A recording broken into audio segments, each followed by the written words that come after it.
주디아 펄은 베이즈 네트워크의 발전에 지대한 역할을 한 컴퓨터 공학자입니다. 그런데 그는 베이즈 네트워크뿐만 아니라 딥러닝의 한계를 지적하면서 대안적인 연구를 진행하였습니다. 그가 주목한 것은 인과 추론입니다. 이 세계는 수많은 인과관계로 이루어져 있고 인간의 지식 또한 많은 경우 인과 추론에 기반하고 있습니다. 그리고 이 인과 추론을 해내기 위해서는 기본적으로 인과 모델이 필요합니다. 말하자면 데이터를 만들어내는 구조가 존재하며 그러한 구조에는 방향성이 존재합니다. 구조 없는 데이터만으로는 상관관계, 연상, 패턴을 잡아낼 수 있을 뿐이며 인과적인 방향성을 구현할 수가 없습니다. 인과의 방향성은 두 가지 측면에서 구현이 되는데 하나는 개입이고요. 다른 하나는 반사실적 사고입니다. 개입을 통해 이루어지는 인과 추론은 현재 어떤 일을 벌였을 때 혹은 어떤 일이 발생하였을 때 앞으로의 일이 어떻게 진행될지를 추론하는 것입니다. 현재 시점에서의 예측이라고 할 수가 있겠습니다. 반사실적 사고는 회고적인 사고인데 과거를 돌아보면서 이때 내가 다른 선택을 했다면 어떤 일이 벌어졌을까를 추론하는 것입니다.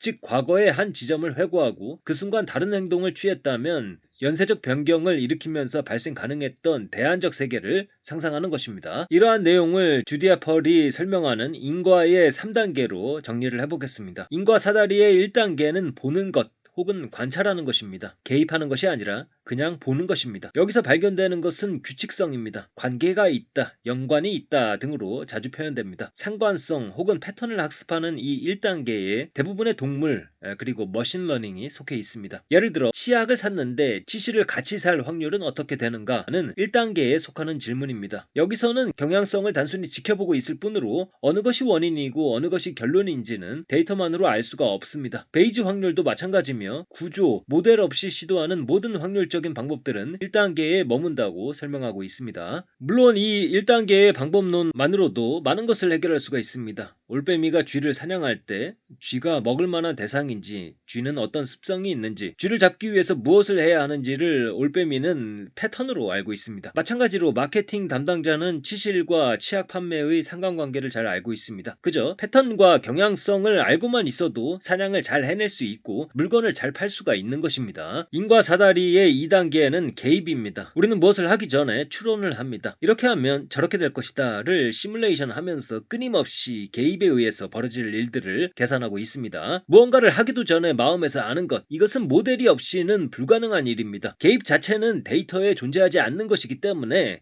그래서 이러한 개입은 정의상 머신러닝의 학습을 넘어서는 것이라고 볼 수가 있겠습니다. 아무리 많은 데이터를 긁어 모으고 신경망을 딥하게 만들어도 개입에 관한 질문에는 원천적으로 답하지 못합니다. 인과 모델을 장착해야 이 2단계 이상으로 올라갈 수가 있습니다. 인과의 3단계는 반사실적 사고입니다. 이는 고등한 인간만이 갖고 있는 능력입니다. 과거를 회고하면서 다르게 진행될 수도 있었던 역사를 상상할 수 있는 능력입니다. 이를 통해 가능한 세계를 서로 비교하고 고찰함으로써 앞으로 무엇을 어떻게 해야 할지 계획을 세우고 생존에 유리한 조건들을 만들어 나갈 수 있게 하는 능력입니다. 뿐만 아니라 다르게 진행될 수도 있었던 사실에 대한 반성적 사고는 인간을 더 나은 윤리적 존재로 만듭니다. 다른 세계가 가능했을 수도 있음을 알기에 그러한 과거가 잘못된 것임을 반성하고 앞으로의 행위를 고쳐나갈 수가 있는 것입니다. 그리고 이러한 개입과 반사실적 사고는 인과 모델이 있어야 가능합니다. 데이터는 모델에 그저 가져다 붙이는 것입니다. 데이터는 바뀌어도 모델은 견고하기 때문에 데이터를 모델에 입력함으로써 전개될 미래를 추론할 수 있는 것입니다. 데이터에만 근거하면 방향성을 잃고 착각 상관관계의 재물이 될 수가 있습니다. 또한 데이터의 토대 위에 높은 성을 쌓았다면 다른 환경, 다른 지식 분야에 해당 내용을 적용할 때 유연성을 발휘하기가 힘듭니다. 데이터들 간의 연관성을 구축하는 방식은 뼈대만 남겨두고 데이터만 교체하는 작업을 원리적으로 해낼 수가 없습니다. 연관이 있다는 것, 관계가 있다는 것, 상관성이 있다는 것에는 뼈대가 없을 뿐더러 겉표면에 대한 경향성을 얕게 확보한 것에 지나지 않습니다. 주디아 펄이 제시하고 있는 다음의 사례를 보시면 좀 더 이해에 도움이 될 것입니다. 유럽의 천연두 백신이 처음 도입된 상황을 가정해 보시겠습니다. 우선 100만 명 중에서 99%가 백신을 맞았고 1%는 맞지 않았다고 가정을 해보겠습니다. 여기서 백신을 맞고 부작용이 생길 확률은 100분의 1입니다. 그 중에서 치명적인 상황으로 발전해서 사람이 사망하는 확률이 다시 그것의 100분의 1입니다. 반면에 백신을 맞지 않으면 백신 부작용이 부작용은 당연히 0이겠죠. 그리고 천연두에 걸릴 확률은 50분의 1, 즉 2%입니다. 그리고 다시 천연두에 걸리고 나서 사망할 확률은 5분의 1, 즉 전체의 0.4%입니다. 그러면 계산을 해보겠습니다.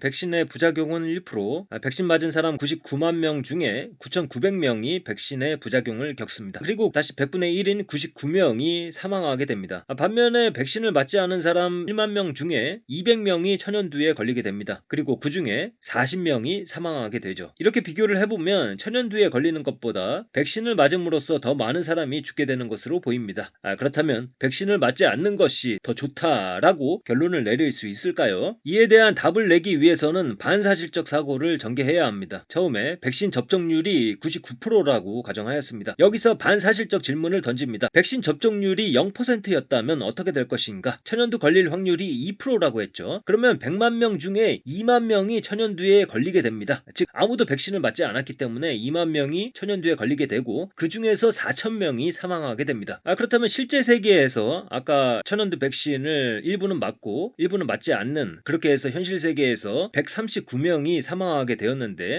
지금 방금 반사실적 세계를 가정함으로써 우리는 백신을 맞지 않으면 4,000명이 사망했을 것이라는 것을 계산할 수 있었습니다. 이렇게 실제 세계와 반사실적 세계를 비교함으로써 우리는 이 세계의 확실한 인과관계를 파악할 수 있게 되고 올바른 선택을 할 수 있게 됩니다. 즉 그 인과관계는 천연두 백신은 죽음을 막을 수 있다는 것입니다. 여기서 이 인과 다이어그램을 잘 볼 필요가 있을 것 같습니다. 화살표는 백신에서 천연두로 가지 천연두에서 백신으로 가지 않습니다. 이것은 세상에 내재된 100%의 구조입니다. 상관관계만을 보는 1단계에서는 이러한 방향성을 다루지 않습니다. 즉 천연두에서 백신으로 화살표를 그어도 그것이 맞다 그르다 할 판단 근거가 없는 것이죠.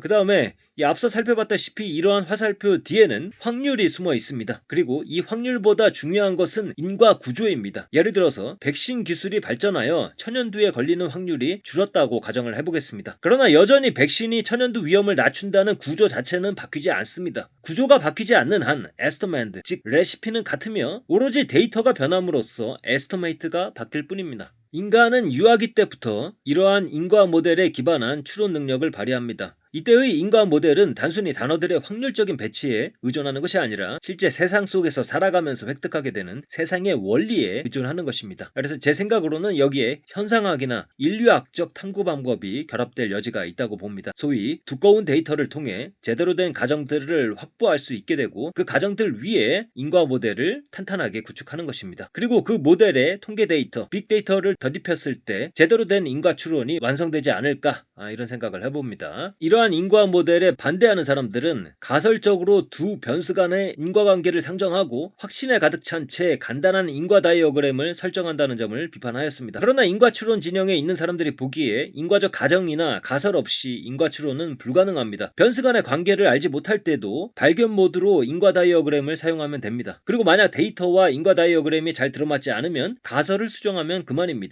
이러한 논쟁들을 보면서 귀추 추론을 떠올리게 됩니다. 귀추는 수많은 가능한 가설들 가운데 적합한 가설을 주관적으로 골라내는 추론이었습니다. 인과 추론 또한 변수 간의 관계를 주관적으로 설정하는 부분에서 시작합니다. 그래서 이 귀추와 인과 추론의 연결고리를 주데아 펄이 명시적으로 언급하지는 않았지만 세상에서 얻어야 하는 인과적 지식과 그것의 모델화 과정에 가장 앞다는 귀추를 도입했을 때 잘 설명될 수 있는 듯 합니다. 요컨대 자연의 패턴을 내재한 인간의 몸이 세상으로 나가 먼저 귀추를 통해 세상의 인과에 대한 지식을 얻어야 합니다. 그리고 그 지식을 통해 개입과 반사실적 사고를 전개할 수 있다는 것이 인과 추론의 큰 얼개가 되겠습니다. 그래서 오늘은 주디아 펄의 The Book of Why 그 책을 참고해서 인과 추론에 대한 내용을 간단하게 정리를 해봤습니다. 오늘까지 해서 이 인지과학 1세대에 대한 설명과 인지과학 1세대에 대한 비판적인 주장들을 모두 살펴보았습니다. 다음 시간부터는 이 새로운 인지과학에 대한 내용으로 넘어갈 텐데요.